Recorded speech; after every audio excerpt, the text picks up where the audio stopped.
I never thought my life would take a sharp turn at a wedding that wasn't even mine. That day, I was just the girl behind the camera, trying to make a name for myself in the chaotic world of photography. My job was to capture the joy, the tears, and, if I got lucky, the soul of the moment. Little did I know, my soul was about to intertwine with someone else's. The bride and groom were a typical couple, all smiles and dances, lost in their bubble of happiness. I was moving around, clicking away, making sure to get every angle, when I bumped into him, Alex. He was a guest, a friend of the groom's or something. Tall, with a mischievous grin that didn't match the formal wear he was somewhat uncomfortably stuffed into. "Whoa, careful there. Wouldn't want you ruining your camera before the cake cutting," he joked, steadying my arm. I rolled my eyes, not really in the mood for banter. "Thanks, I guess. I'll manage." He chuckled, not at all deterred. "Name's Alex. And you are?" "Does it matter?" "I'm just the photographer," I replied, focusing on adjusting my lens rather than his piercing gaze. "Just the photographer who captures moments that'll be treasured for a lifetime." "Sounds pretty important to me," he quipped, leaning in slightly, curious. I sighed, finally giving him a glance. "I'm Mia. And you're blocking my shot." Alex stepped aside, hands raised in surrender, but his smile never wavered. "My apologies, Mia. How about I make it up to you by not getting in your way again?" "Try not to," I muttered, already moving to my next spot, trying to ignore the warmth his smile sparked in me. The wedding went on, and so did our brief encounters. Alex had a knack for popping up wherever I was, each time with a comment or a joke, trying to chip away at my focus. It was annoying. It was also kind of refreshing. As the evening wound down, I found myself outside, taking a breather, when Alex joined me, holding 2 glasses of champagne. "Thought you could use one," he said, handing me a glass. I took it, our fingers brushing briefly. "Why are you so interested in the photographer?" He shrugged, leaning against the railing. "Why wouldn't I be? You're interesting. And pretty damn good with that camera." I sipped the champagne, letting the edge of my guard down. "Thanks. You're not too bad yourself, for an annoying guest." "Annoying, huh?" He grinned.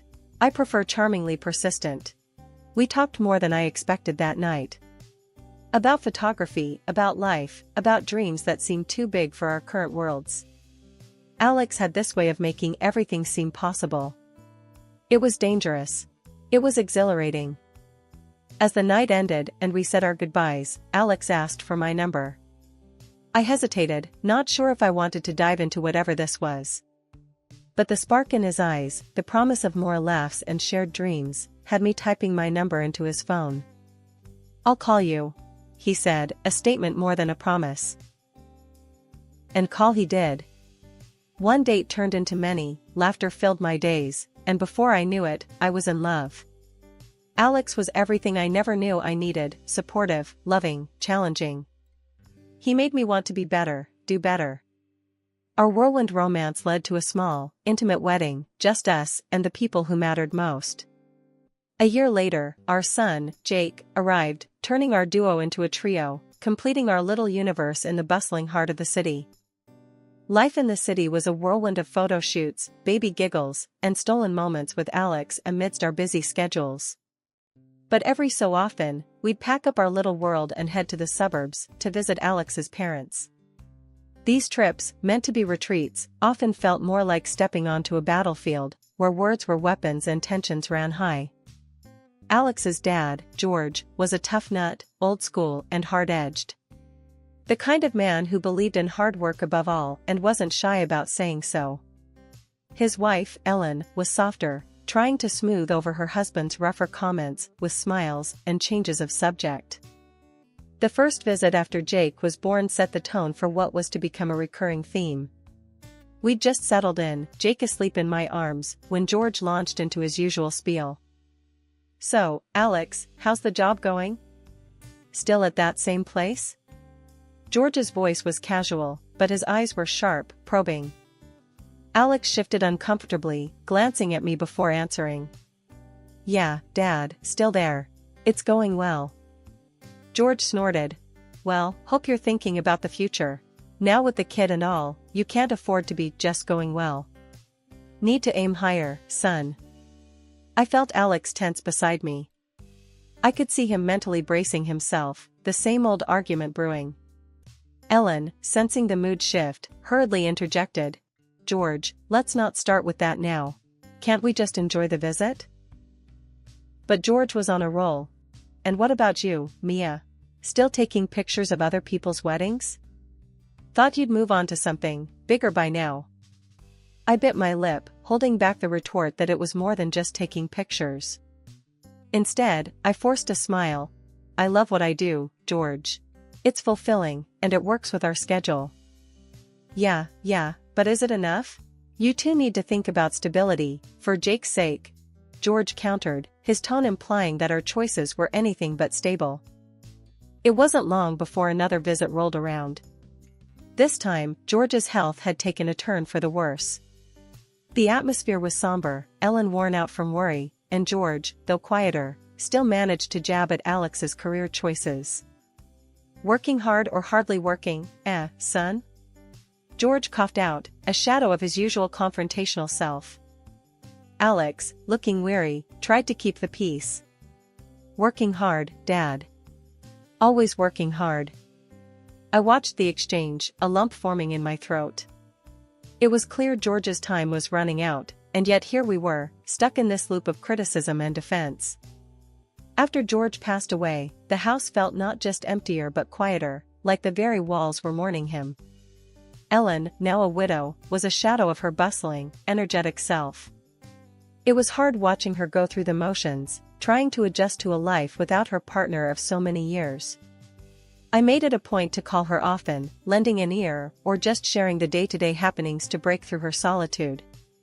She appreciated it, I could tell, even if our conversations were often peppered with her sighs and reminiscing about George. During one of these calls, Ellen mentioned that Laura, Alex's sister, decided to move back home. The news hit Alex like a ton of bricks. He was livid, cursing under his breath about Laura's real intentions. Can you believe her? Moving in with Mom, just like that? It's clear as day, she's eyeing the inheritance. Always the opportunist, waiting to swoop in. Alex fumed over dinner, his fork hitting the plate a little too hard. I was taken aback by his anger. Alex, isn't she just trying to be there for your mom? After all, Ellen is going through a lot right now. He scoffed, shaking his head. Mia, you don't know Laura like I do. She's slick, always playing the caring daughter card when it suits her. And now, with Dad gone, she's probably got her sights set on whatever she can get her hands on. It was surprising, hearing Alex talk this way about his sister. I knew they had their differences, but this was a side of him I hadn't seen.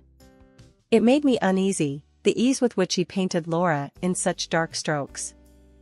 The shift from our city apartment to Ellen's suburban home was jarring. One day we were in the heart of the hustle, the next, surrounded by two quiet streets and the ever-present shadow of George's absence.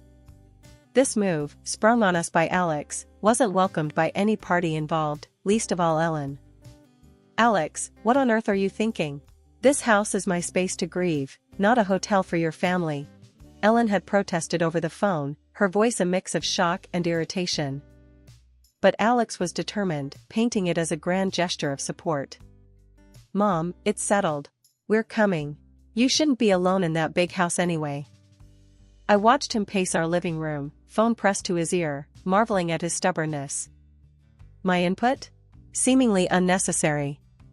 By the time he hung up, it was a done deal, despite Ellen's reservations and my own unease. The day we moved in, Ellen greeted us with a tight smile, her home now invaded by our clutter and noise. Laura was there too, her welcome far less strained, surprisingly. Hey, the more the merrier, right? She quipped, eyeing our boxes with an indifference that irked Alex. Mia, can you believe this? Alex grumbled as we unpacked in what used to be George's study. Laura's acting like she owns the place. I sighed, setting a framed photo on the desk. She's trying to help her mom, Alex. we're all adjusting here." Adjusting was an understatement. The dynamics within the house shifted like sand underfoot. Ellen, once the matriarch, seemed to shrink, her voice lost amid the chaos of our resettled lives. Laura, on the other hand, floated through her days, contributing little and observing much. Dinner times were the worst. Ellen would cook, a silent figure moving through her kitchen, while Laura somehow always dodged the task. Alex and I would offer to help, but Ellen's polite refusals left us sidelined, spectators in our own lives. "Why don't you let me cook tomorrow, Ellen?"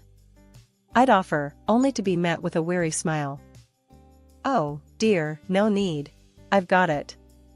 You take care of Jake and your work. That's enough." And so, the pattern continued, with me feeling more like a guest than a member of the household.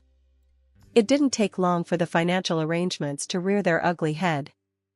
Alex, ever the man of the house, took it upon himself to dictate terms. "Mia, I'll handle the groceries. You can cover the utilities, all right?"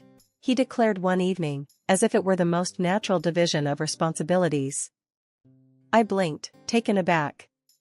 "Sure, I guess. But should we talk about this with Ellen? It's her house, after all." Alex waved off my concerns. "No need. Mom's got enough on her plate. We're helping out." Helping out felt a lot like taking over. My photography gigs became my escape, a chance to breathe beyond the suffocating walls of a home that wasn't ours. Yet, even as I immersed myself in work, the home front demanded more. Laura's busy schedule somehow justified her lack of contribution, leaving me to pick up the slack. "Mia, can you believe Laura? Always too busy to help out. It's all on you and Mom," Alex would rant, oblivious to the irony of his words. I'd nod, biting back my frustration. "Yeah, too busy. I noticed. It wasn't just the chores or the finances. It was the weight of living under a roof filled with unspoken grievances and mourning." Ellen's grief was a constant presence, her occasional tears a reminder of the life she lost. Laura's indifference and Alex's growing bitterness added layers to an already complex living situation. 2 years had melted away since we moved into Ellen's place, and life had found its peculiar rhythm. Ellen, though frilier with each passing day, never lost her spirit, always finding a bit of strength to help me with Jake, who was now 3 and as curious as a cat. He had this thing for gadgets, mimicking me whenever I was on my phone or working with my camera. So, thinking it might fuel his curiosity in a good way, I got him a kitty smartphone. It was a hit. He was snapping photos of everything from his half-eaten breakfast to his toys strewn across the floor, and using the voice recorder like he was on some secret mission. One day, Alex decided to take Jake for a walk, a bit of father-son bonding time. They came back with Jake chattering nonstop about the ducks they saw. As I was cleaning up, I spotted Jake's toy phone left on the couch, a little smudged. I picked it up, intending to give it a quick wipe, when my finger accidentally hit the play button on one of the voice recordings. What I heard next stopped me cold. It was Alex and Laura, their voices clear as day, talking in a way I'd never imagined. They weren't at each other's throats, as they'd have us believe. No, they were in cahoots, laying out plans that chilled me to the bone. Alex's voice cut through first. "We've got to be smarter about this, Laura. Mom's no fool, she's starting to ask questions." Laura's reply was sharp. "Chill, Alex. You worry too much. We just need to keep up the act a little longer." My heart raced. Act? What act? Alex was confessing to Laura about losing his job because he couldn't be bothered to show up, admitting he'd been mooching off me ever since. But what twisted the knife was their scheme against Ellen. Laura was ranting about Ellen's plans to move to a fancy nursing home, how they needed to stop her before she drained what they saw as their inheritance. Their plot was sinister, talking about declaring Ellen incompetent, all to grab her property. Or is it better to get rid of her physically altogether? The recording cut off abruptly, leaving a silence that roared in my ears. I sat there, the phone still in my hand, my mind racing. Betrayal wasn't a strong enough word for this. This was cold, calculated deceit, a stab in the back from the people I considered family. And yet, as furious and shaken as I was, I knew I couldn't confront Alex right away. No, I needed to play this smart, for Ellen's sake, for Jake's. I couldn't let on that I knew. So, I swallowed the storm inside me, and went about the evening as if nothing had changed. Dinner was a blur. I nodded and smiled robotically, watching Alex and Laura bicker over trivialities, a performance I now knew was just for show. I had to tell Ellen. She needed to know the depth of deceit circling around her. When I played the recording for Ellen, her reaction was a mix of resignation and sadness. I had my suspicions, dear, she sighed, but I never had the proof. And to think, I've been helping them out financially whenever they asked. Ellen's resolve firmed up as we talked. I've been considering moving into a nursing home, actually. I have the savings for it. But now, hearing this, we need to act, and fast, before they realize we're onto them. We called in a lawyer when Alex and Laura were out, ensuring our plans remained under wraps. Ellen was clear and direct, instructing the lawyer to change her will to exclude both Alex and Laura. The lawyer nodded, understanding the gravity of the situation. A few days later, during a family dinner that was tense at best, Ellen dropped her bombshell. "I've decided to give you the house," she announced, watching as Alex and Laura's faces lit up with greedy anticipation. But then, she added the condition about paying for their 2-year stay, to the tune of $186,000. The smug smiles vanished, replaced by shock and outrage. "You can't be serious. We're not paying for anything," Alex exploded, with Laura chiming in, echoing his disbelief. Ellen remained unfazed. "Then I'll see you in court for conspiring against me," she countered, her voice steady. Their protests died down when I played the damning recording from Jake's phone. The shift in their demeanor was immediate, from outrage to fear, then to turning on each other, trying to shift the blame. Ellen's disappointment was palpable. "I don't want you two around anymore," she declared, her decision final. It was then I laid the divorce papers in front of Alex. "I'm done supporting you. You've lied, not just on me, but on your own mother," I said, my voice firm, betraying none of the turmoil inside. Alex's attempts at excuses were pathetic, and Laura was no better, both of them realizing too late the game was up. "I can't be with someone who'd plot against his own mother," I continued. "We're leaving." The dust had barely settled from the explosion of truths, before I found myself packing up what felt like a lifetime's worth of memories into a few boxes. Jake, bless his heart, was too young to understand the storm swirling around us, his main concern being whether his toys were coming along. "Mommy, can Bear and Mr. Dino come too?" Jake asked, holding up his worn stuffed bear and the plastic dinosaur that had seen better days. "Of course, sweetie. They're part of the family," I reassured him, forcing a smile as I packed his treasures into a box marked Jake's stuff. The apartment we moved into was a stark contrast to Ellen's spacious house, but it was ours, a sanctuary from the chaos we'd left behind. The first few nights, the silence was deafening, a reminder of the void left by the absence of familial bickering and the undercurrent of deceit. A week later, Ellen, bless her heart, decided it was time to move to that fancy nursing home she'd been talking about. Said she needed a change of scenery, and honestly, who could blame her? I went over to help her pack up her things. It was the least I could do after all we'd been through together. Alex was there too, hovering around, trying to act like he wanted to make things right between us.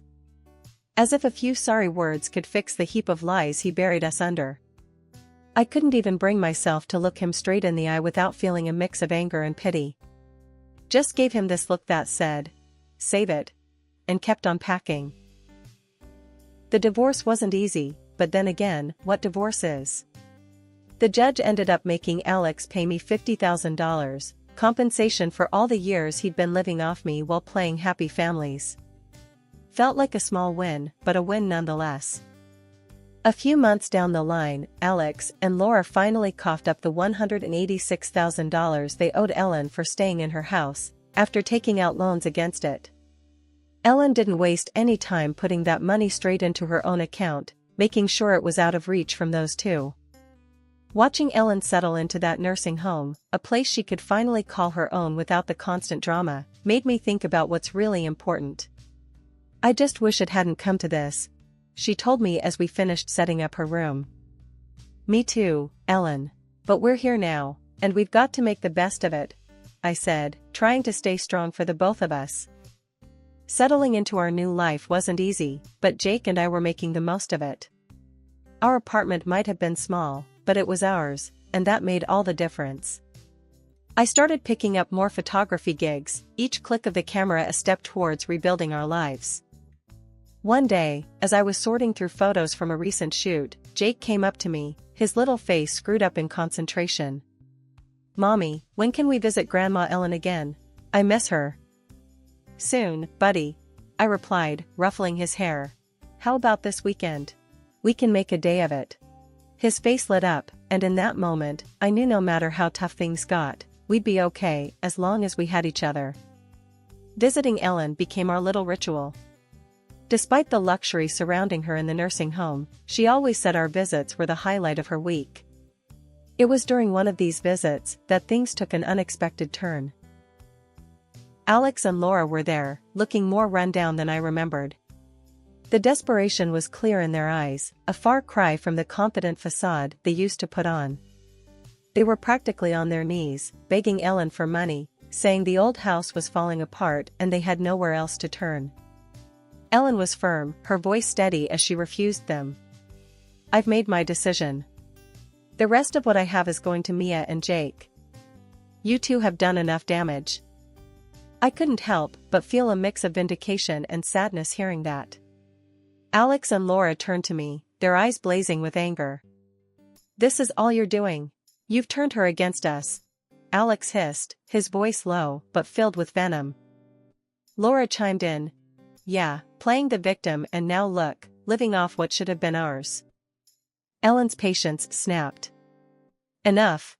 If you two don't stop this nonsense, I'll take that recording to the police." "Don't think I won't do it." The threat of the recording being handed to the authorities was enough to send them packing. Their exit was swift, leaving a heavy silence in their wake. Ellen turned to me, her gaze softening. "I'm sorry you had to witness that, Mia. But I've seen enough to know where my support is best placed."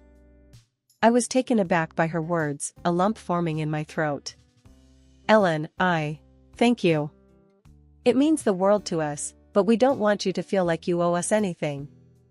She shook her head. "I owe you more than you know. You and Jake, you're my family. And it's high time I looked out for my real family." As we left the nursing home that day, I couldn't shake off the mixture of emotions swirling inside me. Relief, gratitude, but also a renewed determination to build a better future for Jake, one not shadowed by the deceit and betrayal of the past. Me and Jake, we kept visiting Ellen in that fancy nursing home she moved into. It was nice, seeing her in a good place, away from all the drama. But then, one day, she dropped a bombshell on us during one of our visits. "The house, it's gone," Ellen said out of the blue, her voice shaking a bit. "The bank took it because of the debts Alex and Laura racked up." I could see the pain in her eyes, the disappointment. It was like she was questioning everything she ever did as a mother. "I can't believe it's come to this. After everything I tried to do for them." "Ellen, this ain't on you," I told her, trying to make her see reason. "You did everything a mother could. It's their choices that got them here, not yours." She looked at me, then at Jake, who was busy with a coloring book we'd brought along. "At least I've got Jake," she said after a moment, a small smile breaking through. "He's a blessing, Mia. You both are." It was hard, watching her grapple with the mess her children had left behind. But in those moments, I saw the strength in her, the resilience. She had faced her share of battles, but she wasn't letting this defeat her. As for Alex and Laura, they vanished, leaving a trail of debts and broken relationships in their wake. Ellen didn't even know where they'd ended up, and honestly, I didn't care to know either. They chose their path, and now they had to walk it, wherever it led. Ellen, you've got us, I reminded her as we got ready to leave that day. Me and Jake, we're your family too, and we're not going anywhere. She hugged us both, holding on a little longer than usual. Thank you, Mia, for everything. Driving back to our apartment, I couldn't help but reflect on how much had changed. The road hadn't been easy, but we were making it through, one day at a time. And through it all, we found something worth holding on to, each other.